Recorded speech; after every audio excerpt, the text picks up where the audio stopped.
Rugare rwashi manheru akanaka kwamuri mose. Amém. A paz do Senhor Jesus a toda a igreja. Eu sei que quando eu começar a falar, vocês entenderam tudo. O Espírito Santo foi lá traduzindo a cada um. A minha esposa disse que eu vou cantar. Jesus. Muito difícil, hein? Abra sua Bíblia comigo aí. Deus não me deu esse lado aí de cantar, mas eu tenho certeza que Ele vai estar te abençoando com uma palavra poderosa. Romanos capítulo de número 8.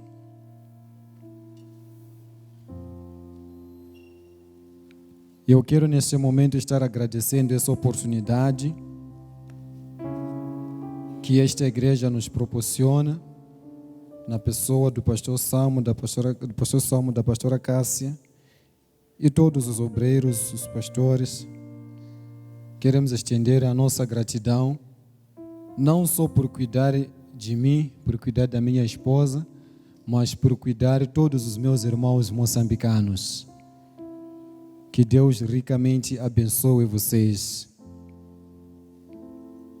Eu quero também aproveitar esse momento e estar saudando todos aqueles que estão nos assistindo pela internet. Eu estou muito feliz nesse exato momento porque lá do estado do Espírito Santo, a minha mãe, não pude ver ela pessoalmente nessa viagem, mas ela está me vendo e está assistindo o culto nesse exato momento. Que Deus abençoe, mãe, e toda a sua família lá, minha irmã, meus irmãos, em nome de Jesus. Romanos 8, versículo 1 e o versículo de número 37. A palavra de Deus diz assim no versículo de número 1. Portanto, agora nenhuma condenação há para os que estão em Cristo Jesus, que não andam segundo a carne, mas segundo o Espírito. Versículo de número 37. Mas em todas estas coisas somos mais do que vencedores por aquele que nos amou. Eu creio que no momento que fiquei aqui dando a saudação, você estava tentando também assimilar a minha pronúncia, né? Eu sei que vai ser um pouco difícil para algumas pessoas entenderem e pegar bem a minha pronúncia, mas eu creio que a igreja está entendendo. Alguém está com dificuldades? Ou estamos entendendo bem? Graças a Deus. Meus irmãos, eu trago a palavra de Deus nessa noite, em cima desses versículos que nós lemos, mas eu quero convidar você a manter a sua Bíblia aberta, porque nós vamos passear neste capítulo todo. Apenas usei esses 2 versículos como versículos bases para essa ministração. Eu gosto muito de falar o que está escrito e menos o que está na minha cabeça. Por isso eu peço que você, com a sua Bíblia aberta, vai acompanhando aquilo que eu estarei falando aqui. Amém? Se você analisar o mundo que nós vivemos hoje, é um mundo que sempre é regido por meio de princípios, por meio de leis. É um mundo regido por vários determinantes. Eu não sou um expert na área de direito, sou ainda um aprendiz, mas eu aprendi alguma coisa dentro dos princípios.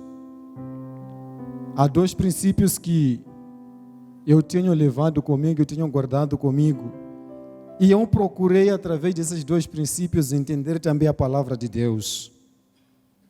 O primeiro princípio é o princípio da territorialidade. Para quem é mergulhado no mundo do direito já sabe o que eu estou dizendo. Se um indivíduo cometer uma infração em qualquer lugar, para o seu julgamento pode ser aplicado essa lei da princípio da territorialidade, sendo julgado através das leis aonde que ele se encontra naquele momento, aonde que ele cometeu a infração. Mas esse indivíduo pode ser um estrangeiro como eu, assim, no momento do julgamento, aí ele vai dizer que não. Lógico que através da lei daqui eu cometi uma infração, mas da onde que eu venho, isso aqui não é crime nenhum. Aí ele vai pautar pelo princípio da nacionalidade, que pauta a sua defesa na base da sua origem, da onde que ele vem. Por que eu estou trazendo esses princípios? Porque, amados, no mundo cristão não é diferente. Da forma que nós recorremos a certos direitos dentro deste mundo, também no mundo cristão, nós somos também banhados com esses princípios, porque recorremos a certos direitos. Quantas vezes você já ouviu pessoas falando que eu sou mais que vencedor? Ninguém vai me condenar. Ninguém vai intentar acusações falsas contra mim. A pessoa está falando isso pautado dentro de alguns princípios. E ao ler esse texto bíblico aqui que nós lemos, Deus me permitiu analisar ele e entender algumas coisas que vão ser muito úteis para a minha vida, para a sua vida. Deus já colocou no coração da liderança dessa igreja que este ano é ano da intimidade com Deus. Esta intimidade com Deus é um dos motivos, é um dos princípios que rege o mundo cristão. Se alguém não está dentro ou não está de acordo com este princípio da intimidade com Deus, ele não irá desfrutar direitos daquele que tem intimidade com Deus.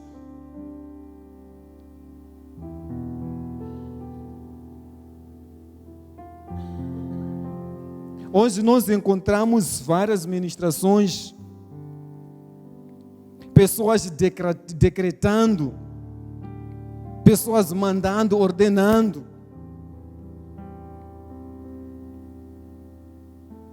Esses versículos que eu li aqui são um dos mais usados. Mas aí nós esquecemos algumas coisas. Ao ler esse capítulo, eu fui levado a entender coisas profundas, aonde Deus confrontou a minha vida e me levou a uma reflexão esta que me conduziu a uma mudança, me levou a tomar uma decisão que me conduz a uma mudança. E eu quero tentar em simples palavras transmitir isso para você. O apóstolo Paulo aqui, ele traz teologicamente coisas profundas. A sua mensagem, ele é como uma espada de 2 gumes. Será impossível você sair aqui nessa noite da mesma forma que você entrou. Porque Deus vem nos confrontar, vem me confrontar, vem te confrontar. Olhando na sua Bíblia aí, no versículo 1, vamos tentar analisar em breve esse versículo. Eu tentei separar eles em alguns fragmentos. Se você olhar para o começo dele, o apóstolo Paulo, ao escrever isso, ele começa dizendo, portanto. Logo, ao olhar para esse partícula, esse recurso de linguagem que nós temos aqui, essa partícula de ligação, nos dá a entender que o apóstolo Paulo está chamando a atenção para mim e para você. Quando ele diz, portanto, ele está tentando dizer, o que eu vou falar daqui em diante não é algo novo, não é algo simples, não é algo superficial. O que eu vou dizer aqui é uma conclusão, é algo conclusiva daquilo que eu já vi falar. Eu já falei, portanto, ou seja, em cima dos pressupostos que eu já coloquei, em cima das ideias que eu já coloquei, em cima do discurso que eu já dei, a conclusão disto é este: portanto.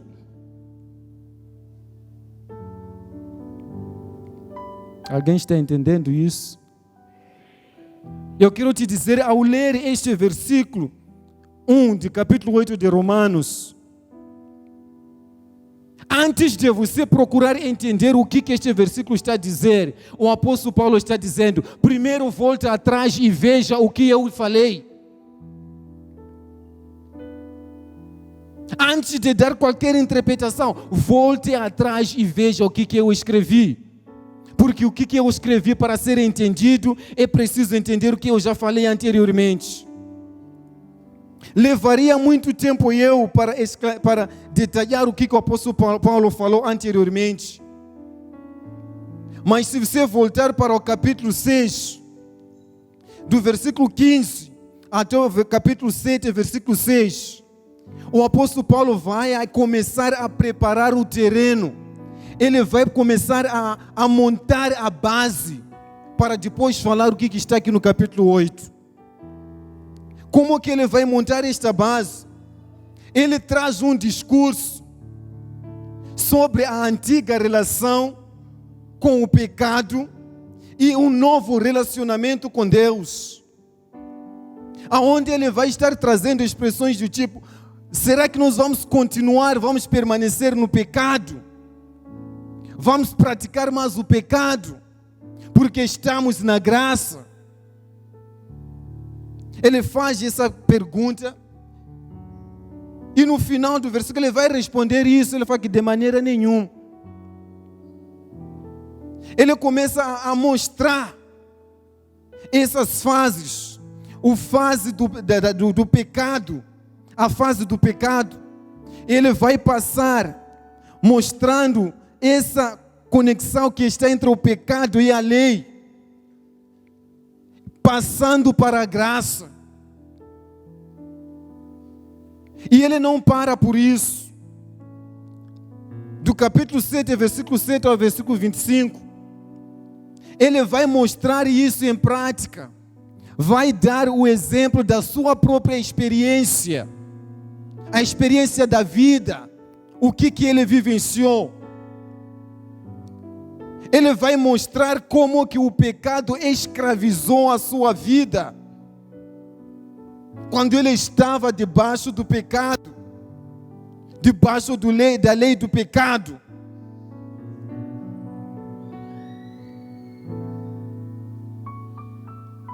Nesse contexto ele menciona alguns dos versículos que ele fala assim: aquilo que eu quero não é o que eu faço. Aquilo que eu não quero é aquilo que eu faço. Revelando assim que ele está sendo escravo do pecado. Porque o escravo não tem vontade, não faz o que ele quer. O que o Senhor mandar, o que o Senhor ordenar, ele faz.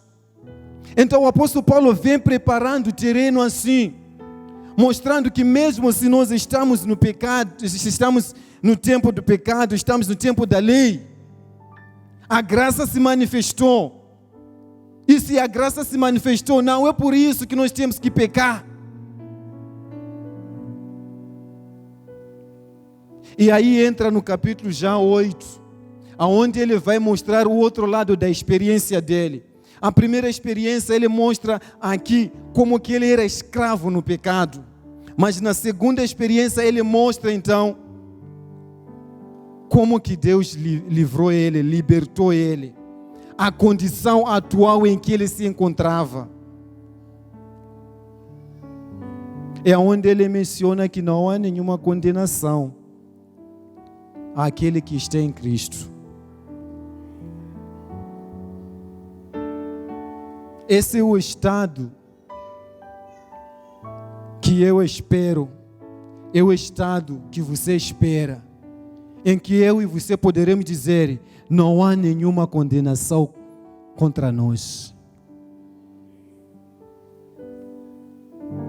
Não há nenhuma condenação contra nós. Esse estado não é alcançado por qualquer um. Porque o apóstolo Paulo aqui ele deixa claro, não há nenhuma condenação para aqueles que estão em Cristo. Ele não só diz que não há nenhuma condenação, ponto. Mas ele deixa claro que para quem? E por isso eu disse, essa noite é uma noite de confronto. Deus quer me confrontar, quer te confrontar. Porque nós temos pego esses versículos e usado para as nossas vidas, aplicamos para as nossas vidas. Pegamos fragmentos e esquecemos outras partes. Para que não haja nenhuma condenação na minha vida, é necessário que eu esteja em Cristo. E aí ele vai encerrar esse versículo mostrando uma característica daquele que está em Cristo. Aquele que está em Cristo, ele não anda segundo a carne, mas ele anda segundo o Espírito. Aí ele encerra esse versículo. Este versículo aqui já diz tudo o que ele vai falar no capítulo 8. Do versículo 2 ele vai começar a parafrasear, falar em outras palavras, isso que ele acabou de dizer. O que ele queria que eu compreendesse nisso é isso. Que não há nenhuma condenação naquele que está em Cristo Jesus. Aí ele vai começar a esmiuçar isso nos versículos seguintes. E quando ele chega no versículo 37, ele volta a concluir de novo, a fazer uma amarração de tudo que eu tentei parafrasear aqui, esmiuçar. Tudo que eu indiquei aqui. Somos mais que vencedores. Não pela inteligência, não pela força, não pelos diplomas, não pelo poder aquisitivo, mas vencedores por aquele que nos amou. Algo me chamou a atenção nessa colocação. Ele menciona as possíveis coisas que podem me afastar do amor de Deus, as coisas que podem te afastar do amor de Deus. Aí ele vai falar da tribulação, vai falar da angústia, da perseguição, vai falar do perigo da espada. Para encerrar essa lista das possíveis coisas que podem me afastar do amor de Deus, que podem me afastar de não haver nenhuma condenação sobre a minha vida, ele resgata o Antigo Testamento e pega o Salmos 44, versículo 22. Por amor de ti somos entregues à morte todo dia. Fomos reputados como ovelhas para o matadouro. Por mais que haja angústia, haja tribulação, haja espada, por mais que sejamos levados a todo dia à morte, isso não vai nos separar do amor de Cristo. Mas por aquele que nos amou. Se você olhar para esses dois versículos bíblicos, você vai entender unanimidade no que eles querem trazer. O versículo 1, de uma forma resumida, está trazendo a mensagem: há uma possibilidade de eu não ser condenado. Há uma possibilidade de você não ser condenado. Há uma possibilidade da minha família não ser condenada. Há uma possibilidade da sua família não ser condenada. Mas essa possibilidade é condicional. A condição é estar em Cristo. O versículo 37 traz a mesma ideia. Há uma possibilidade de ser mais que vencedor. E a condição para isto é o amor de Cristo. A causa disso é o amor de Cristo. Eu olhei para essa colocação, algo me chamou a atenção, quando o apóstolo Paulo disse, por meio daquele que nos amou. Ele não disse por meio daquele que nos ama. Não sei se você já prestou atenção nisso. Ele não disse por meio daquele que nos ama. Mas ele faz uma colocação, jogando lá atrás, uma ação já concluída no passado, por amor daquele que nos amou. Porque a vitória daquele que está em Cristo, o não ser condenado, o ser isento da condenação, não está sendo conquistado hoje, não será conquistado amanhã, já foi conquistado atrás. Essa condição já foi conquistada naquele dia na cruz do Calvário. Quando ele estava sentado na mesa com os seus discípulos, dizendo para eles, o meu coração está amargurado, está entristecido, vamos sair. E ele não sai para o hospital, não sai para psicólogo, ele sai e vai para o jardim. O lugar de aperto, o lugar de agonia. Mas também é lá no jardim onde eu e você perdemos a maior bênção que nós tínhamos. Quando o nosso pai, primeiro pai Adão, entregou isso ao diabo. Foi lá no jardim. E ele começa do princípio, vai no jardim. Lá no jardim ele vai derramar sangue, saindo suor em formas de gotas de sangue. Quando sai do jardim ele é levado, é chicoteado, o seu corpo é deformado com aqueles escotes romanos que no final, alguns dizem que tinham ossos curvados. Quando entra na pele, ao sair arranca carnes. Aí ele derramava sangue. E o Isaías disse, foi por isso, pelas suas pisaduras, pelas suas chagas, que nós somos sarados. Naquele caminho ele estava conquistando a minha e a sua condição de estarmos isentos de toda condenação. Aquela terra que tinha sido amaldiçoada, no dia que Adão foi julgado e disse que a terra produzirá espinho, ele pegou espinho e colocou na sua cabeça e sangue jorrou da sua cabeça, decretando o meu estado de não ser condenado. E por isso o apóstolo Paulo aqui ele fala, por meio daquele que nos amou. Porque ele já completou essa obra. O que resta para mim, o que resta para você, é só desfrutarmos dessa vitória.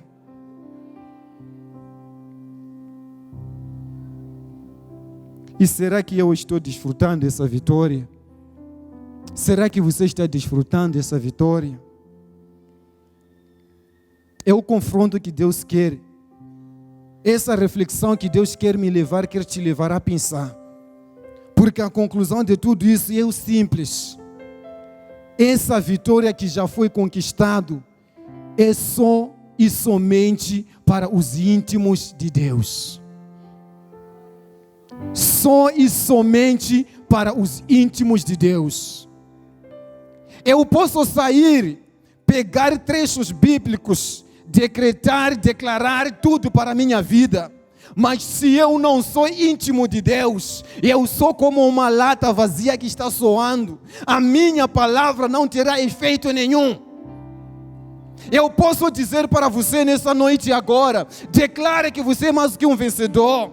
Declare que você é mais que um vencedor. Tome posse da sua vitória. Tome posse da sua vitória. Mas se você não é íntimo de Deus, essa declaração é inútil. Não há condenação para o íntimo de Deus. Só é mais que vencedor o íntimo de Deus. Qualquer um não. O pão não é para os cachorros. Não.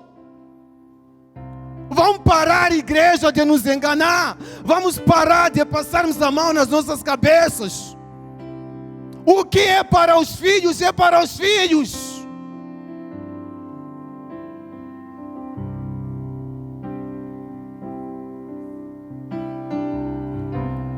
Deus não vai tirar o que é dos filhos dele para alguém.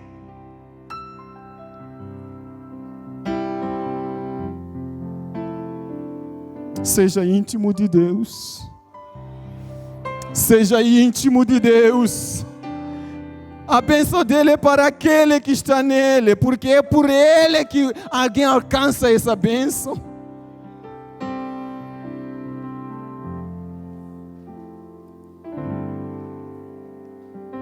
Será que você é íntimo de Deus? Será que você é íntimo de Deus? Comece a fazer essa avaliação, examine-se. Como o apóstolo Paulo fala, é esse momento agora de examinarmos, cada um examinando a si mesmo. Será que você é íntimo de Deus? 2016 está apenas começando. Deus está com as mãos estendidas, ansioso de bênção, mas para os íntimos dele, não é para qualquer um. Examine a tua vida.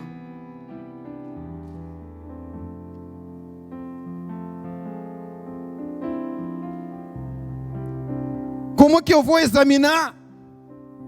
Como que eu vou analisar? Como que eu vou entender se eu sou ou não o íntimo de Deus? Pode ser difícil, mas é fácil. Até que Deus me deu uma palavra aqui que não sei de onde é que eu tirei. Para medirmos a temperatura usamos o quê? Termômetro. E para medirmos a intimidade com Deus? Intimômetro. Grava essa palavra aí, intimômetro. Aí você vai medir o grau da sua intimidade com Deus. Tem pessoas que estão usando intimômetros errados para entender, para avaliar o seu grau de intimidade com Deus. Já ouvi e continuo ouvindo pessoas falando expressões do tipo: se a sua vida não está bem, significa que há alguma coisa errada entre você com Deus. Isso trazendo a ideia, a filosofia de que se eu estou tendo sucesso, se eu estou prosperando, se os meus negócios estão andando bem, se a minha família está andando bem, significa que a minha intimidade com Deus também está melhor. Mas não é por aí, porque na Bíblia eu conheço pessoas que sofreram. Estevão foi apedrejado. O que tinha de errado entre ele e Deus? Será que a intimidade dele com Deus estava abaixo? Não. O Pedro foi crucificado de cabeça para baixo. João foi jogado numa panela de óleo fervente, depois jogado na ilha, abandonado na ilha de Patmos. Será que havia alguma coisa errada entre ele com Deus? Não é o meu sucesso, não é o meu fracasso que determina o meu nível de intimidade com Deus. É intimômetro errado levar isso em consideração. Outro intimômetro errado, ativismo cristão. Vai, pega isso na igreja, pega isso. É tipo, como diz a minha esposa, o brasileiro fala que é bombril. Faz de tudo. No dia que ele para de trabalhar na igreja, fazer alguma coisa, ele se sente afastado de Deus. Um exemplo simples e prático disso. Você encontra pessoas que na sua juventude tinha tudo para oferecer, servir a Deus. Agora já está nos 80, 90 anos, já está nos 100 anos e não quer jubilar. Porque na cabeça dele acha que se eu jubilar, aí a minha intimidade, parei de servir a Deus, a minha intimidade vai. Tem que continuar trabalhando, fazendo, pegando cada coisa na igreja. Ativismo cristão é intimômetro errado.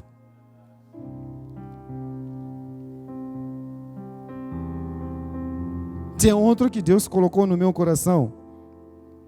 Hobby-espiritualismo. Já ouviu essa palavra? Hobby, aquilo que você gosta de fazer. Hobby-espiritualismo. Mas o camarada gosta. Eu venho de Moçambique. Moçambique é um lugar em que se você não tem intimidade com Deus, o diabo te dá porrada. O diabo te joga. Mas ele te massacra mesmo. E aí você é levado sempre a se consagrar, sempre a buscar a intimidade com Deus. E aí que você encontra já pessoas tornando isso hobby espiritualismo. Já jejua tipo aquele jejum que a Bíblia fala que é jejum que não agrada a Deus. Eu jejuei, estou de propósito. O fariseu faz isso também. Eu estou trazendo para você alguns intimômetros errados. Mas eu quero concluir agora chamando a sua atenção para intimômetros corretos, dos quais você vai analisar a sua vida. Se a sua vida está de acordo com isso, você pode sair daqui com o peito estufado, enche bem um pulmão e fala: eu sou íntimo de Deus. Primeira coisa, está lá na palavra de Deus, Romanos, esse mesmo Romanos capítulo 8, do versículo 12 ao versículo 4. O íntimo de Deus vive debaixo da graça. O íntimo de Deus vive debaixo da graça. Sabe o que é viver debaixo da graça? É aquele tipo de pessoa que vê o pecado lhe tentar, aparece a possibilidade de ele pecar, ele olha para o pecado e ele não peca. Não porque tem medo das consequências que vai ter depois de pecar.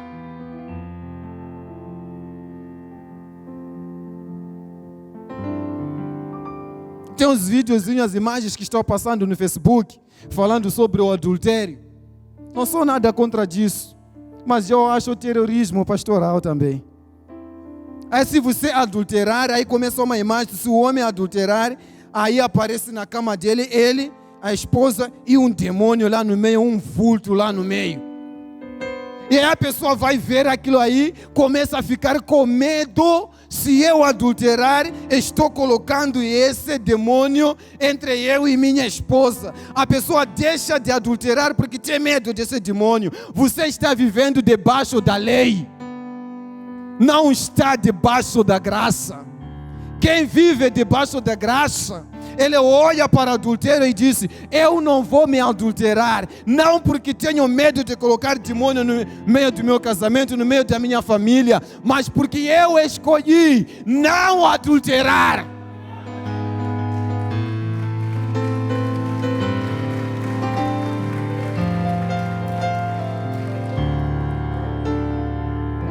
É uma pessoa que sabe que se eu pecar agora, eu tenho um advogado junto do Pai, ele intercede por mim, e se eu confessar os meus pecados pela minha boca, ele é fiel para me perdoar todas, e ainda me purificar contra toda injustiça.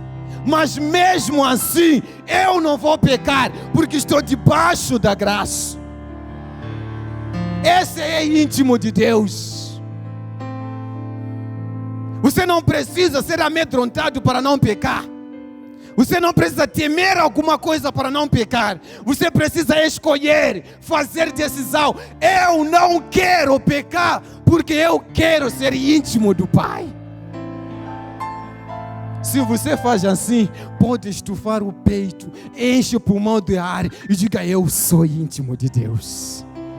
Caso contrário, busca a partir de agora ser íntimo de Deus, vivendo debaixo da graça. Ainda lá na palavra de Deus, o íntimo de Deus, versículo 4 até versículo 8, ele é guiado pelo Espírito Santo. É guiado pelo Espírito Santo. Não só vive debaixo da graça, mas ele é conduzido pelo Espírito Santo. Aonde pisa a planta do pé dele, é aonde o Espírito Santo disse: filho, pisa aqui, ó.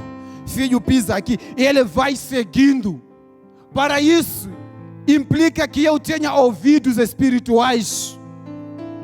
Eu preciso conhecer o Espírito Santo. Eu preciso ouvir a voz dele. O Espírito Santo não está aqui na terra para ser um amuleto. Não está aqui simplesmente por estar. Jesus já dizia: eu preciso ir para que o outro Consolador vos seja enviado. E quando ele vier, ele vai vos convencer de todo o mal, de todo o pecado. E ele vai vos ensinar. Vai vos fazer lembrar aquilo que já ouviram. E vos saber ensinar aquilo que ainda não percebe, não souberam. Ele está para guiar a minha vida. O Espírito Santo veio para me conduzir. O Espírito Santo veio para te conduzir. O que guia a sua vida? Quem está à frente dos teus projetos? Se nos teus projetos não está à frente o Espírito Santo, pode ter certeza que há uma condenação na sua vida. Pode ter certeza que você não é mais que vencedor. Porque só mais que vencedor é aquele que é guiado pelo Espírito. Vou correr aqui. O íntimo de Deus é aquele que é templo do Espírito Santo. O que está dentro do teu coração? O que está dentro do teu coração? É muito simples para você analisar e saber o que está dentro. A boca fala do que o coração está. O que você falou no dia de hoje? Caracteriza alguém que está cheio do Espírito Santo? Caracteriza alguém que é o templo do Espírito Santo? Esse é um confronto real, prático. Vamos nos colocar de pé. O íntimo de Deus, ele é filho de Deus. Ele é filho de Deus. A partir daquele dia que você ouviu, creu e decidiu receber a Jesus Cristo, nova criatura você se tornou. Filho de Deus você se tornou. A sua nacionalidade mudou. Para você dizer que eu sou íntimo de Deus, é necessário que você seja regido pelas leis espirituais. Você vai continuar vivendo nesse mundo de pecado. Vai continuar vivendo nesse mundo perverso, mas não será regido pelas leis desse mundo, porque a sua nacionalidade é diferente. Nesse mundo você é estrangeiro. Você será regido pelas leis espirituais. O mundo dita os intimômetros que eu coloquei aqui errados, mas o Espírito dita os intimômetros que eu te dei aqui. Ou você está debaixo da graça ou não. Ou você é guiado pelo Espírito Santo ou não. Ou o Espírito Santo de Deus habita em você ou não. Você é ou não filho de Deus. Se tem alguma coisa contrária nisso, você não é íntimo de Deus. E você pode declarar o quanto quiser, eu sou mais que vencedor, nunca serás. Pode declarar que nenhuma condenação há, mas sempre haverá. Para Deus não existe meio termo. Para Deus não existe quase crente, quase cristão, quase salvo. Ou é salvo ou não. É mais que vencedor aquele que está em Cristo.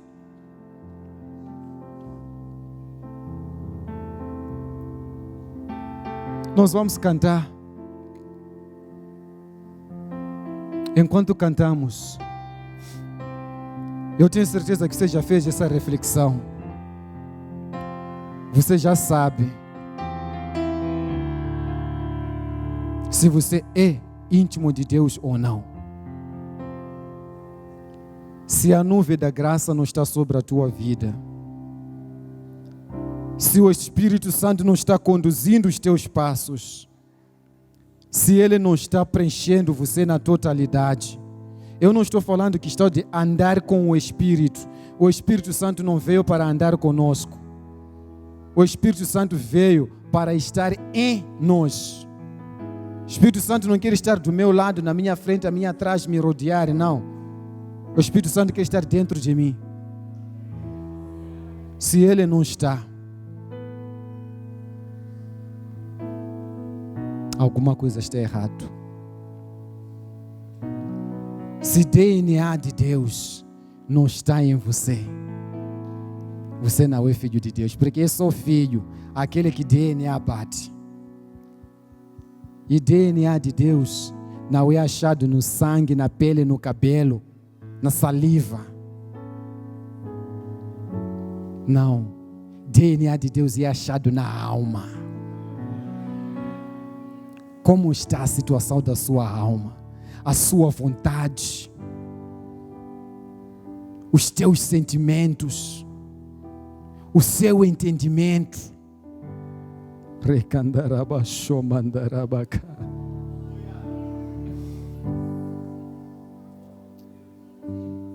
Você já analisou a sua vida? Se você sentir que há algo que precisa ser melhorado, você sentiu que há uma necessidade de tomar uma decisão, é essa a oportunidade que eu te dou para tomar essa decisão.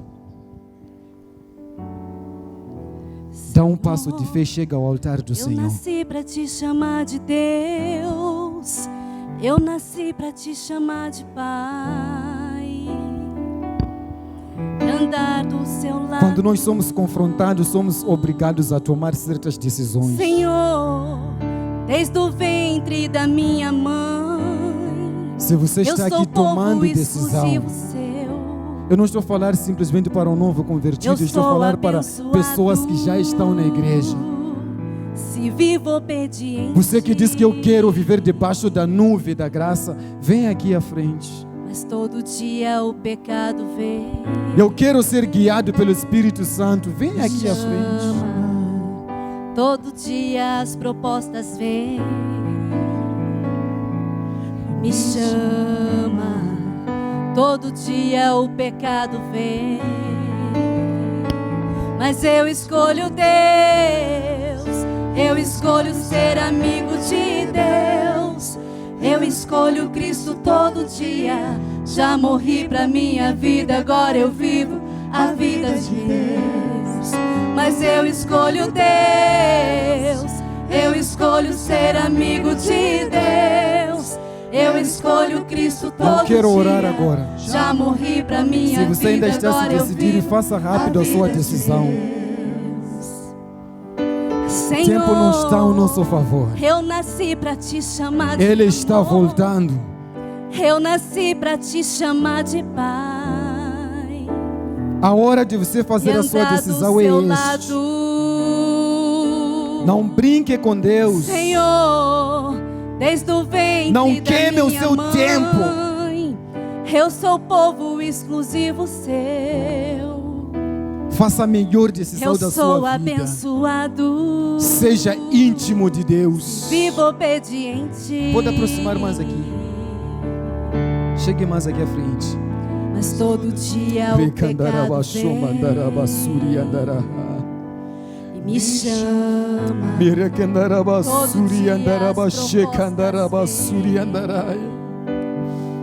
Ser íntimo de Deus não significa que você não vai Todo pecar. dia o pecado vem. Ser íntimo de Deus não significa que você não vai Eu cair. escolho Deus. Ser íntimo de Deus não significa que você não vai passar por momentos difíceis. Não. Você pode até pecar, mas Ele te perdoa. Você pode cair, sim, porque o cair é do homem, mas o levantar é de Deus. Eu escolho ser amigo de Deus. Eu escolho Cristo todos os dias. Eu quero que você que está aqui à frente, coloque a sua mão no coração. A vida é de Deus, mas eu escolho Deus. Eu escolho. Você que está lá atrás, estenda a sua mão para cá. Eu escolho Cristo. Eu tenho certeza que você não vai orar pela tua vida, porque você já fez a análise do que eu falei aqui. Você viu que está de acordo com o que eu falei. Se você diz, não, eu fiquei receoso, fiquei com dúvida, fiquei com medo ou com vergonha, coloque a sua mão no teu coração aonde você está. Só vai estender a mão quem está com certeza de que ele é íntimo de Deus. Todo dia o pecado vem. Senhor Deus, os teus filhos estão, Senhor, aqui à frente, porque ouviram a tua palavra, Senhor, conforme o Senhor a deu, eu a transmiti. Senhor, está buscando aqueles que te adoram no Espírito e em verdade, aqueles que realmente são marcados pelo Espírito Santo de Deus. E os teus filhos, as tuas filhas, chegaram aos teus pés para alcançar essa graça. Eu quero ministrar nessa noite o perdão dos pecados dos teus filhos. Senhor, passe pelo teu sangue perdoando. Mergulhe essas vidas no sangue precioso. Os tira, Senhor, do teu sangue brancos como a neve. Torne-os, Senhor, novas criaturas, íntimos de Deus, íntimos seus, ó Pai, para que eles possam declarar a partir desse momento que são mais que vencedores, que eles possam declarar e que tenha efeito, que não há nenhuma condenação para as suas vidas. Todo dia as propostas vêm e te chamam. Espírito Santo, paira sobre essas vidas. O pecado vai estar lá na internet te chamando. A nuvem da graça que possa os cobrir. Que o teu Espírito Santo conduza, Senhor, os seus passos. E que os seus corpos sejam cheios da tua presença. O pecado vem para te confrontar, tornando-os a cada dia filhos, filhos seus, para que eles sejam co-herdeiros com Cristo de toda a dádiva que foi conquistado na cruz do Calvário, em nome do Senhor Jesus. Amém. Amém. Você pode dar uma salva de palmas para o Senhor. Eu escolho Cristo todo dia. Já morri pra minha vida, agora eu vivo.